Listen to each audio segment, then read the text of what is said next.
faly miarahaba isika rehetra mpanaraka tsy tapaka ny Nouveaute gasy ny tenako androany isika de ndeha resadresaka indray ny polémique izay malaza manerana tambazotra Facebook amizao fotoana izao tsy inona moa izany fa ny ADINY TENCE MENA GMG izay nihitatra tamin'ity androandroany ity. Fa mialohan'izay dia azadiny manao commentaire amban'ity vidéo-ntsika ity mba hafahana mandravana an'ireny hevitry rehetra reny mba hanaovantsika vidéo manaraka eo. Azadiny toraka izany ihany koa ny milaiky ny vidéo-ntsika ary azadiny ihany koa ny miabone amin'ny chaîne-ntsika mba hafahanareo manaraka tsy tapaka ny vidéo izay lefany misy Nouveaute gasy toy izao ny fanaovana azy. Tsy ampiandely isika fa avetrany tonga de vavany ndao ary. Araky ny fanatsipiko tere ampiandahana moa dia nitohy ny ADINY TENCE MENA GMG amin'izao fotoana izao. Fa miloha nidirantsika amin'izay ADINY TENCE MENA GMG izay dia ndao aloha resadresantsika ny zava-misy eto amin'ny tany sy ny firenena amin'izao fotoana izao ny mahakasika ny savorovoro amin'ny resaka fifidianana ny hatrany moa ity resaka itsika ity ka velabelarantsika amin'izany ny ako ny fanambaran'ireo olona rehetra sy ny antoko ary ny olo-pirenena rehetra ary eo ihany koa ny HCC sy ny ratsa mandraika rehetra eto amin'ny tany sy ny firenena. Atomboka antsika amin'ny fanambarana izay nataon'ny vondron'ny candidat ity fanambarana ity. Araky ny nambaran'ny vondron'ny candidat dia mitovy tsy misy fifidianana natao tamin'ny 16 novambra ka noho izany dia mitohy ny tolona ho ireo vondron'ny candidat hatrany. Hosetrin'izay hatrany moa dia nanao fanambarana ihany koa ny HCC mahakasika ny fifidianana izay natao tamin'ny 16 novambra lasa teo ka nilaza moa ny HCC tamin'izany fa hoe fa ny fara-fametrahana fitoriana dia hatramin'ny 27 novambra 2023 misasaky ny alina hatrany.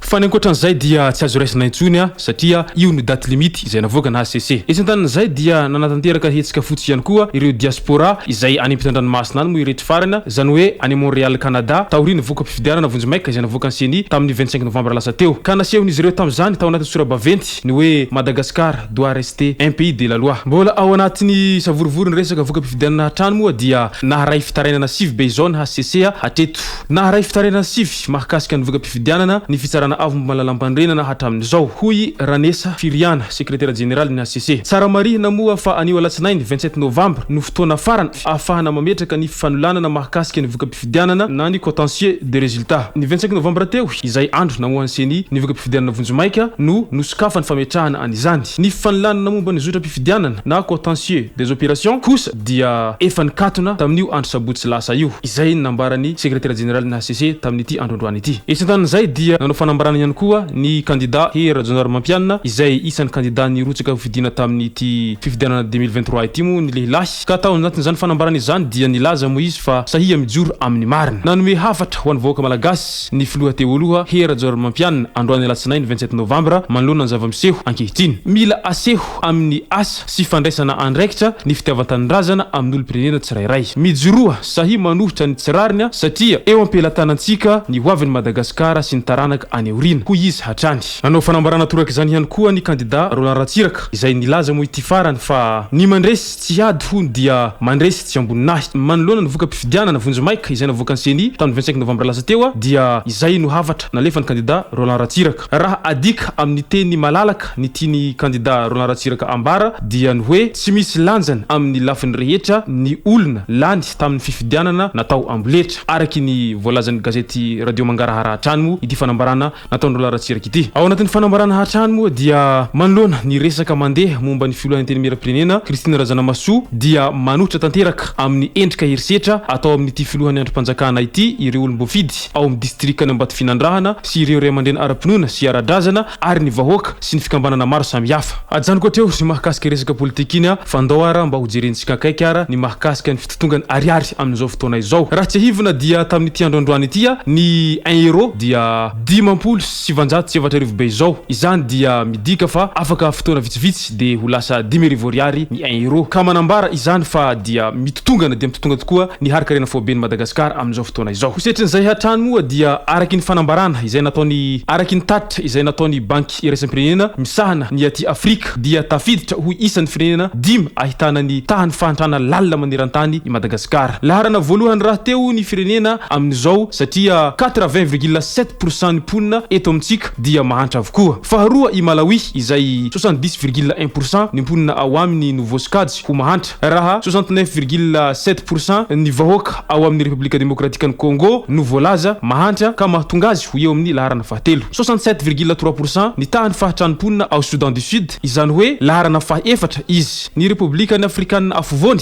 na ny RCA kosa no manana ny tahany fahadimy amin'ny fahantrana lalina indrindra eran-tany satria 67,7% ny vahoaka ao aminy dia tsy ampy sakafo isanandro. Marihina moa fa ampahany ponina miaina ambany tahampahantrana iraisam-pirenena dia 2,15 dollars tamin'ny PPA tamin'ny taona 2017 ity navoaka ity. Izay nitatitra izay nipublieny radio mangarahara tamin'ny ity androandroany ity ka dia mankahery ny malagasy rehetra fa lasantsika am'izay ny voalohany amin'ny fahantrana manerantany. Raha izay ny mahakasika ny fiainam-bahoaka sy ny raha politika de ndondray raha hidirantsika kely ny mahakasika izay fanatsipotariam-piantohana sy na moa izany fa mahakasika ny savorovorondresaka izay misy amin'ny mpanakanto BGMJ sy mpanakanto TENCE MENA. Marina fa samby olona malaza ireto roa tonta ireto ary samy nanohana ny candidat numéro 3 i BGMJ ary sy tena rena solony haiko i TENCE MENA. Izany hoe nanomboka tamin'iny fotoana iny dia toa nisy ny guerre froide izay somary nafampana tokoa mo ny ady mangatsika teo amin'ny TENCE MENA sy BGMJ zay ka osetrin'izay hatrany moa dia anniversaire ny TENCE MENA am'izao fotoana zao ka nanasa ny BGMJ TENCE MENA mba hanotrana an'izany anniversaire n'izany fa navaly ny BGMJ avy tao dia nilaza izy ampabe maso tao anatin'ny commentaire fa tsy hifampiditrano ary tsy hifandevy maty mihitsy ary tsy izy BGMJ mihitsy ho izy no hanotrana an'izany anniversaire izany satria manambany ny firazanany araky ny nambarany BGMJ hatrany. Araky izany ara moa dia toy ny tongotra vakivaky izy ty sady marary no mahamenatra satria ireo artiste tokony atao fitaratra sy filamatra indray zao no lasa mauvais exemplaire araky ny hiran'ny TENCE MENA izay tomboko lasy tomboko vavy ny amarana koa ty vidéontsika ty ka manasanareo hatrany hanao commentaire ambany ty vidéontsika ty mba afahana mandravona ny hevitrareo rehetra hanaovantsika vidéo manarakeo. Manasanareo ihany koa ilaiken'ny vidéontsika ary manasanareo antanandro hatrany i abonneo amin'sainantsika mba afahanareo manaraka tsy tapaka ny vidéo zay lefana sisy to Nouveaute gasy tomboko lasy tomboko vavy mankasitraka de mirary soa.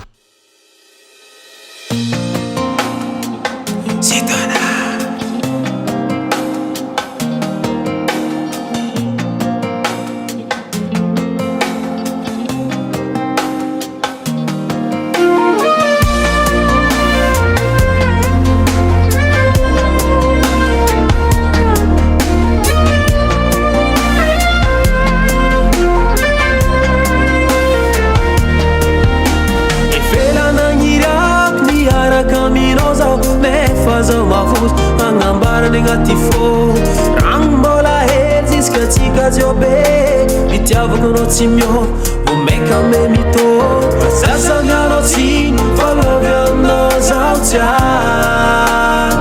for my head if it vanga, atulu chono,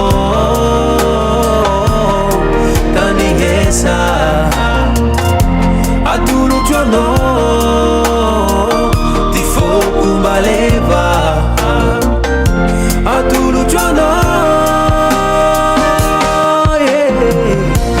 Samia latiza utianye from my head if it yabakono kaza tawata la zatianye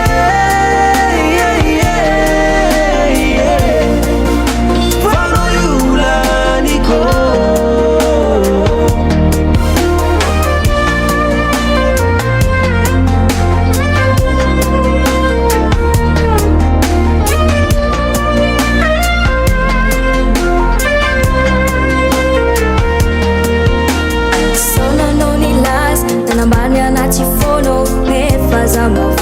but I was fully like you. Laza tena tiani flumina mnya faranye. Iskwano tena tia sa kwambalo. Iskwano tena tia. Hano you malaniko. Zambalo.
Je t'aime.